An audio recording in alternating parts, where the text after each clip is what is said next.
mhlawumbe nini ningazi ukuthi kubuhlungu kanjani ukuzama ukuhlanganisa kungahlangani phezu kwale kungabi khona namunye uyibona lento ezamayo.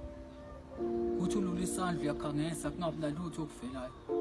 Uvela ubone ngeenyembezi sesehla nalapho kungakhona namunye okubonayo. Abanye bethu abazazi nezibongo sabo. Ngale kuzawuphumelela kanjani umuntu ongazazi ukuthi usinanazela thina kubani nakhona makwenze njani. Ubona untanga bakho ephuma bengena emshadweni abanye behle emotweni. Uyithole soguqe ngamadolo ubuso uNkulunkulu ukuthi inkosi kanti ongaka mina kulo mhlaba ongenzeni. Ngoba phela ngiyazama ukuhlanganisa kodwa ukuzama kwami ngathi kuyiqile lesihlalo enhluphekweni. Uthi noma ucabanga uyofuna umsebenzi uzongathi uziphimbo lomcashi la ngasemadlebeni lithi unamalini ephoketheni. Kuloko uphila ngethemba lokuthi kuzolunga lapho izinto zontanga bakho yini ungayihlangana phambi kwakho.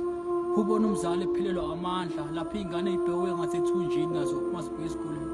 Uthatha intambo ifake emcaleni uphinde uyikhiphe usitshele ukuthi hayi man kuzolunga lapho enhlupheko nayo yayisikela kwenonile. Ziphela icathulo ibhekile.